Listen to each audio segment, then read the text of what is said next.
Hey, what's going on, guys? Thanks for checking out the channel. Tobin here with you. I am beside myself right now with the 4 straight losses with this Heat team. Disgusting. You know, first of all, losing to the Hornets is egregious enough once, but to do it twice in a span of not very long is horrific. And Miami right now in a 4-game losing streak. And, man, a lot of them just have a tint of embarrassment to them all. Not to take away credit from the other teams, but, like, all right, you lose a game at home to the Denver Nuggets and it's super close. All right, we could forgive that. But to go and lose to Brooklyn, have Mikal Bridges look like a better version of Kevin Durant, to lose to the Bucks and really not even be in the game at all, and no Giannis in that game, and to just get wood chipped, just absolutely obliterated. Pathetic. But once again, going into Charlotte on the second night of a back-to-back, getting your new pieces involved and being down 20 to them. I just don't know, like, at this point, you're looking at it and you're like, all right, well, when do things get together? Do they get together? Because it looked at a certain point like Miami was starting to roll, that they were getting into a pretty decent place. But, you know, going back to that first Hornets loss and having that 1-3 road trip, I've just found myself flabbergasted with some of the performances that they've put up. And really probably haven't felt good really since that Cleveland game, because, you know, you were in dog fights with the Rockets and Magic. So the last time you've really probably felt comfortable with the Heat going out and having a great performance was their win over the Pacers, where Bam just had a monster night and put up 38, and Jimmy Butler gave you an efficient night. But it's been a while since we can say the Miami Heat have played a really solid game of basketball. And, you know, tonight had its moments as far as, like, okay, Jimmy was great. It was good to see Tyler be aggressive tonight and, you know, put up 33 points and, you know, make himself, get to the line a lot. That's always fantastic. Jimmy, you know, his stat lines was bananas. You know, he went to the free throw line 20 times, finished with 28 points. You know, getting a nice night from Kevin Love where he's giving you a double-double and things like that. But the bench, piss poor, just got nothing. Have gotten nothing from Duncan Robinson, nothing from Max Strus, nothing from Victor Oladipo. Just donuts all the way around. I think that Caleb Martin has looked, you know, a little bit more comfortable, but you didn't get much from him. And then Bam just didn't give you enough, flat out. I mean, like, you know, he got into that. He had a huge costly turnover at the end, as did Jimmy, but Bam's was like almost back-breaking. He was in foul trouble late. You know, their center's getting 20 rebounds. It wasn't a good night for Bam. Not a good showing, and he hasn't had a good couple of showings in his home state against Charlotte. But, you know, you're getting to this point right now. You got a big matchup against the Philadelphia 76ers, who have been really rolling as of late. They lost to that crazy ending last night against the Boston Celtics. But Jimmy's putting it out there, man. He's letting you know, like, this is it's not great, and he's not happy with where things are at right now. We lost. It don't matter what quarter it was in, man. We lost. I'm tired of losing. Understood. But was there anything specific that you noticed about the way you guys came out? We just, we're not getting no stops, man. We're not getting no stops. Shots not going in, and then it's all downhill from there. Because it's a loss, do you find any solace in the fact that you're able to push back when you're down 22 and make it a game, even though you can't get over the hump and get the double? We lost. I don't care if we was down 30 or we lose by 30 or lose by 1.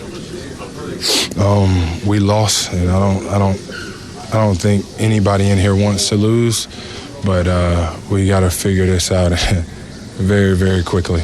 They certainly do, and they're at a point right now where Miami is behind the Knicks by a couple of games now. You do have them coming up in a home game, but, you know, you think about where Miami was just a little bit ago, and the two teams above them they've lost to. They got a big game coming up against Philadelphia, so it is all in front of them. But, like, the confidence level as far as what they have built this roster, you know, I think that you could be pretty pleased with what you've got in these first couple of games out of Cody Zeller. Kevin Love played pretty good. Gave you 3 and 9 from downtown last night, and gave you that big rebounding effort that you're looking for. So it was giving your big man some relief in that regard. But I mean, holy smokes, man, between Vic, Strus, and Duncan, you're just like, who do we look to who's going to provide that spark every now and then? Who can carry the load a little bit if we're going to rest some guys?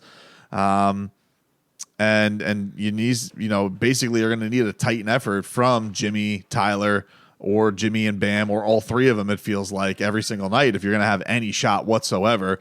Tyler was telling reporters afterwards, and he said that it's disappointing, but it's no time for us to put our heads down or feel bad for ourselves at this point of the year. We can either come together or we can go away and split. I think that's the big thing is the next game. We're going to be in a hostile environment against a really good team, and we're going to need one another to get that win.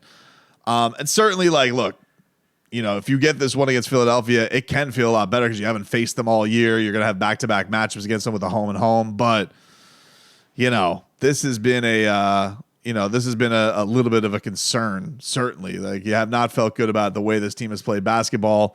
Jimmy had mentioned going into the All-Star break that reinforcements are on the way.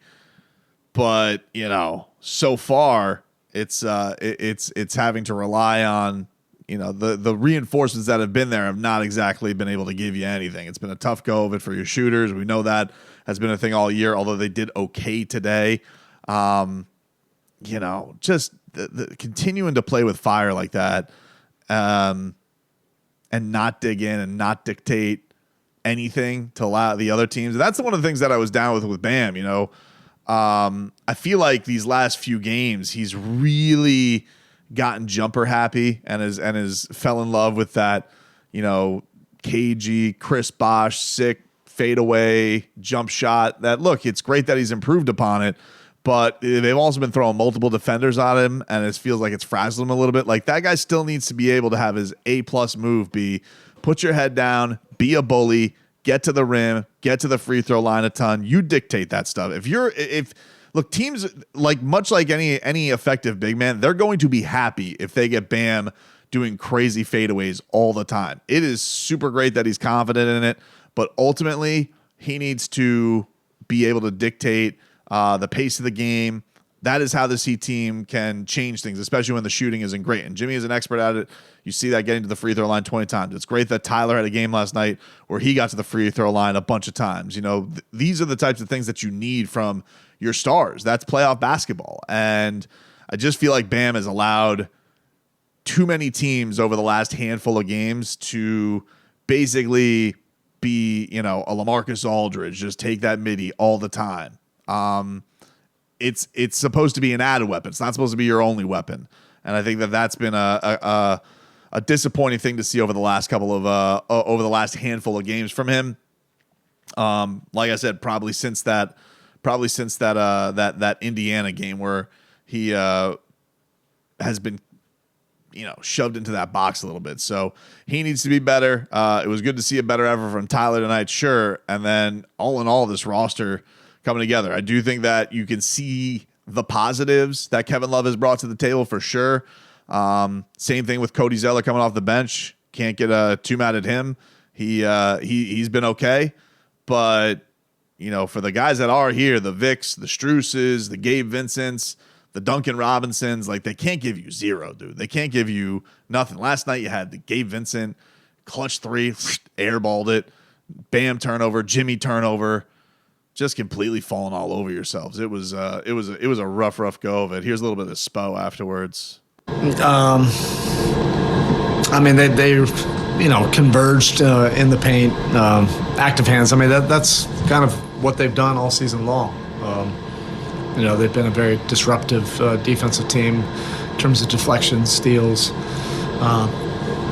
things of that nature. And, they were just able to force, a couple turnovers down the stretch.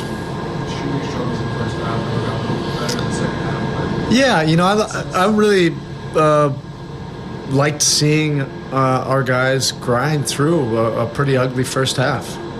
And that's part of the grit that you want to be able to develop, that you can put yourself in a position to win, whether you're shooting the ball well, whether you feel like you have confidence, whether you feel like you have your A game or B game or C game, you can still put yourself in a position to win.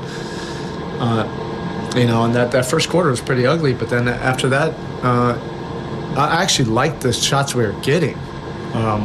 We just weren't able to knock them down. Felt like we were missing, layups and open threes. But the intention was right. The guys were playing the right way, and then we started getting a better rhythm. In the second quarter, and then in the second half, it just ended up being like a real competitive NBA basketball game. I mean, like, that's all cool enough, and I appreciate that Eric Spoelstra will be a guy who doesn't ever panic and doesn't really rip his team in the media too much. That's not, and if he does, he comes up with like sayings like, "We didn't burn enough calories." Like, he is a master at that. But like, to say that you're proud of your team to be able to get themselves in a position to win because against one of the worst teams in the league, like, I don't know, man. I think at some point you got to say, like, hey, you can't put yourselves, and I know nobody ever wants to do that. He's got a lot of respect for Steve Clifford. Everybody's got pros. Like, let's be real about it. They have put themselves in this position. They didn't fight against a team that lost their 2-time MVP. They weren't able to put themselves in a position against a Brooklyn team that had just traded away their 2 top stars and allowed Mikal Bridges to look like the greatest player on earth. And, they really haven't, the last time they really haven't felt like they've had that complete performance in a while. And it is crunch time. They got a ton of home games coming up against some tough competition. They got to get everybody kind of into the mix. They still have the Kyle Lowry thing, looming over if he is going to come in and make an impression and bring anything to the table. They certainly look like anybody who can help right now would be great. You just don't know who that person is going to be. And, for Spo, it's like, I don't know how he's not banging his head against the wall with how this entire season has gone. But also, like, look, this team's been playing with fire all year too. Like, let's not act like they haven't been living on the edge with all of these clutch games left and right. And eventually, it's great that you can pull some of them out, but eventually someone's going to hit a crazy 3 and you're not going to be able to make your way back. A loose rebound is going to end up back in somebody's arms. They're going to be able to dunk it home and put you up 2 possessions. Like, that is the problem when you live on the edge like that. Like, you can win a Magic game and pull it out because they miss an open 3, but you could lose to the Hornets because they make it open 3 and you turn the ball over. You yacked all over yourself. Like, that's the problem with being that close and the margins being that close. It's hard to tell. Like, your emotions feel great and you're just like, oh man, we were able to pull it out. That shows something. But when you're not able to, it's like, so it's a rough one, man. They got a lot to prove over these next few weeks.